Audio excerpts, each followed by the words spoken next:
চলতিতে আমি কিছুদিন আগে, ধরেন 1 মাস আগে আরেকটা ভিডিও দেখছিলাম, একজন ডেয়ারি ফার্মারকে ইন্টারভিউ নিচ্ছে। তো ওই ডেয়ারি ফার্মার সে করছে কি, সে বলতেছে যে না, আমি শুরু করছি 2টা থেকে, সে মানে যেটা খুবই টিপিক্যাল গল্প হয়, যে এটা কতটা সত্যি হবে, যেটা কিন্তু প্রায় মানুষ দেখবেন তাদের যখন ইন্টারভিউ নেওয়া হয় তারা বলে হ্যাঁ আমি 2 থেকে শুরু করছি, যাই ওটাই তো গেছে। বাট যেটা ফানি কাহিনীটা হচ্ছে, সে আদর করতে গেছে একটা দুধের গাভীকে, দুধের গাভী দিচ্ছে লাথি তাকে। এবং ওই ভিডিওতে আছে এটা। সে এবং এবং এটা লাভ দিতে না, এটা তো আপনার কাছে বলছে, এটারে তার আবার এটা করছে কি, এটা আপনার দেখাইছে আবার এরকম আদর করে, আমি লাথি দিলাম আমার কি দোষ করে।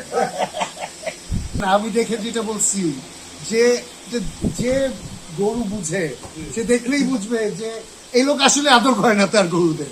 যে মানুষ, আমি যখন থাইল্যান্ড থেকে আসলাম সবাই হাম্বা করে ডাকছে না, অনেক ডাকছে। আমি এটা এক্সপেক্ট করি না, আমাকে চিনে কিন্তু, কারণ আমি তাদের সাথে, আমি তাদেরকে টাইম দিই, তাদেরকে আসলে ভালোবাসি, আমি সুযোগ পেলে তাদেরকে আশ্রয় যাই, আমি তাদের গোবরও পরিষ্কার করি, ইদানিং আমার গোবর পরিষ্কার করতে কোনো সমস্যা নেই, কারণ আমি তাদেরকে ভালোবাসি। এবং আমি যেটা সবসময় বলি, এটা আমরা ভালোবাসা দিয়ে কাজ করছি।